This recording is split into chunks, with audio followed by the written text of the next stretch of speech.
It's the 24th of June 2022. You're very welcome back to the channel and thank you for all your support. This is 45T, the President, the Taoiseach traitors. It follows on from 45S, 45S for shame, on the President linking the attack in Nigeria on the church and the murder of 50 people, on climate change, and on the Taoiseach waffling about his immigration policy. I understand briefly, I didn't hear much about it, that independent TD Carol Nolan has made some statement which would be broadly in line with my view on this migration policy. Now, the first thing then is that the Bishop of Ondo in Nigeria, where this tragedy happened, has come out and made a statement in line with me, and here it is in the paper. It's in the Irish Daily Mail, and President Michael D. Higgins has clashed with the Nigerian bishop over accusations that he linked the killing of 40 mass goers in Africa to climate change. So if I said 50, right, 40, still tragic. Last week, President Higgins issued condolences over the massacre at the church in Ondo region of Nigeria, whilst referring to climate several times in a statement. Crocodile tears, it looks like to me. But the Bishop of Ondo has criticised President Higgins, and I'm not criticising him, I'm condemning him outright. The Bishop criticises you, President, but I condemn you for a traitor and a blackguard for doing what you did. Comments as incorrect, far-fetched, and urged others to resist projecting any form of ideological agenda. Oh, Higgins is some left-wing, woke, cultural Marxist communism. He craves Castro, and he was a TD in Ireland, a member of Parliament, and he was a minister in an Irish government with Labour. So we see where his heart lies. Oh, that's the villain. Now, he resisted. In a statement to the Irish Daily Mail, President Higgins stood by his remarks. Oh, I'm right. Oh, it's climate change. Made them get rifles and go in and murder the people in the church. Climate change. I mean, on that basis, you could take a person who abused a child or committed rape or something and blame it on climate change. Everything can be blamed on climate change. Right? So turn to page 5, it says here. So, deflections from the truth, but President denies linking killings to climate change.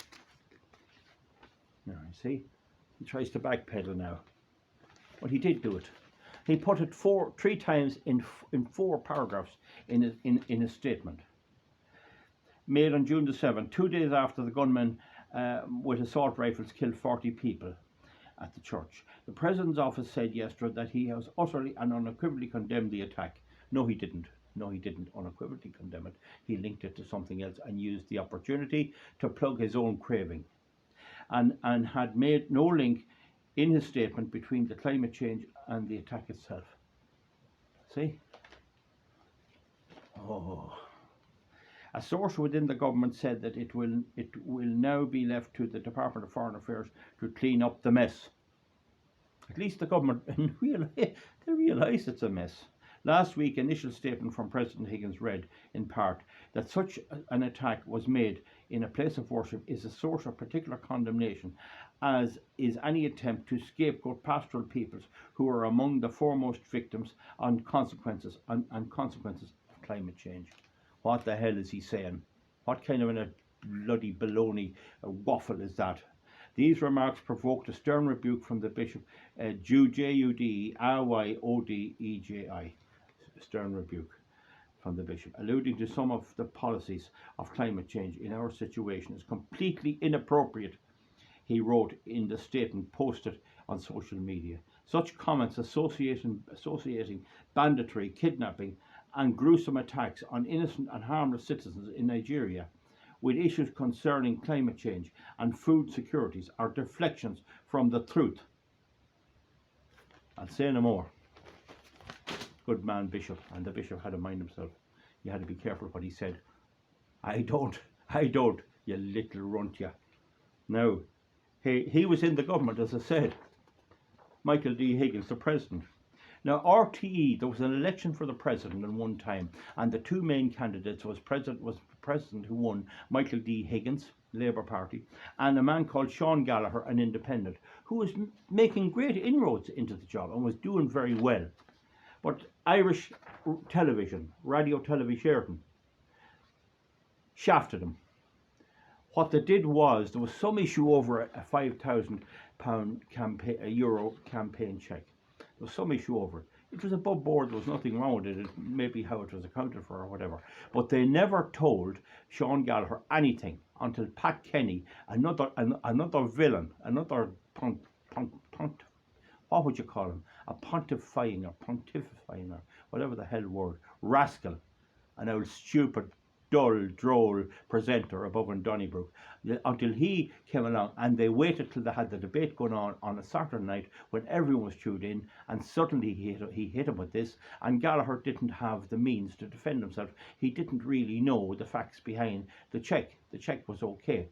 He sued RTE later and was awarded a compensation and an apology for it when they had got him out.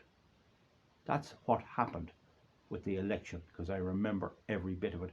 I remember an ordinary man saying to me, I was looking at it last night, and you could see Gallagher was caught. He was lying. But what happened, Gallagher, was he couldn't answer because he didn't know the thing was coming up. He didn't know the issue was coming up. So he had no preparation for it. They bushwhacked him. When the facts came out, there was nothing really wrong at all. There was nothing wrong. The Gardaí or nobody else investigated or anything else. He didn't know what the hell they're on, and that can happen. It sometimes happens to me where people come up to me and say, oh, hold on, you said such a thing, you said that. And I have to go home and check my record to see what I said and what the real situation is. That's how they bushwhacked him, dirty villains, to put in their cultural Marxist, woke, communist Michael D. Higgins. That's what they did.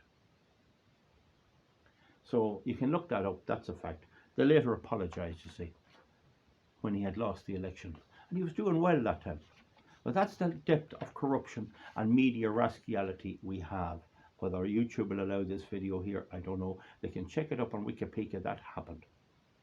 So he's weaponizing the terrorist attack to promote his own stupid climate hoax.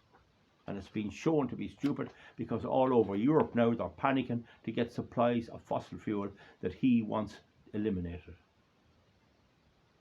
So using the heartbreak of these people, I think someone made a comment on video 45S, which was sort of calling Africans rats or something. Well, I can tell you, I disassociate myself from that. I am no racist. I do not object to people because of the colour of their skin. I always say on the issue of racism, I have 55 cattle. They're all different colours. I just don't have a green one. I have black, white, every colour, brown and everything else. And they're all minded and proper husbandry applied, and I look after them just as well and value them all the same, and they're valued the same in the mart. So the thing about it is, this is the milk from a cow. You don't look at the colour of the cow before you drink the milk. You look at the quality and its hygiene and all that. So that's my attitude. I don't care. I know that in parts of Africa the government seem to be very corrupt. I know that there was a protest with Dunn Stores people years ago, and they ousted the South African apartheid white government, and they put in a local elected government, a proper elected government, and it's made a mess of the whole place. And that does seem to be a problem. But then again, sure, the whites in America have control, and they're making a total mess. They're just as bad, they're just as corrupt, and so is Ireland, and so is much of Europe, and indeed Britain is not much better. So that's the thing about it. So I don't know, can we condemn anyone, but I don't associate myself with that type of racism. Now, the thing about it is, they're using this heartbreak. Imagine 40 people killed. Maybe these are mothers or fathers or people, loved ones and everything. And he uses it to push a different agenda altogether. They used to say, never waste a good crisis, and that's what Higgins was at.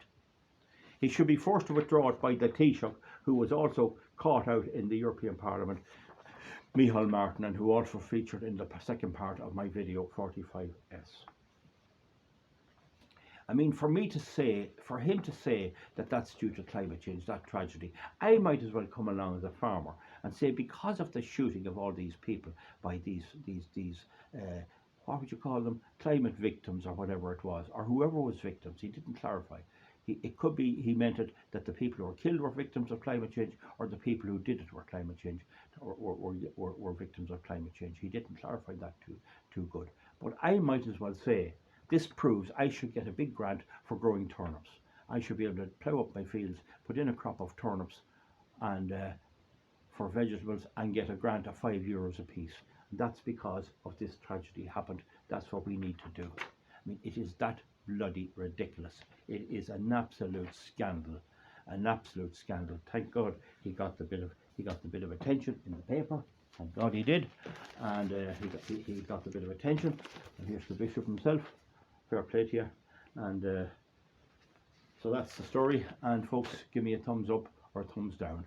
The thing about it is, if you have vermin like rats in the shed, when you start to kill them, you have to kill them right. You don't half kill them. If we have Higgins on the ropes, that's the time to put the foot on his neck and not let him up. I'm a great believer that people tend to be winning and be almost winning, and they'll throw all away. They're like the cow that'll give you a big bucket of milk and then kick it out of your hand and spill the whole thing. That's very wrong. You must act carefully and dedicatedly, and use the few times that the like of this cultural Marxist idiot comes along and puts his foot in it, we must rub his nose in it as hard as we can. I said before, if he disagrees with me, I want to go up to meet him. I'll go up and meet him, and we'll discuss this. If he's any issue with it. And always, if there's a debate on anything, you tell them I want to talk to you. Never be afraid to challenge people to this. Folks, that's it. It's very good. Just to give me a thumbs up or a thumbs down, thumbs up or a thumbs down, and we'll see you back for something else. My phone is beginning to slip, so we'll see you back for something else. Thank you very much.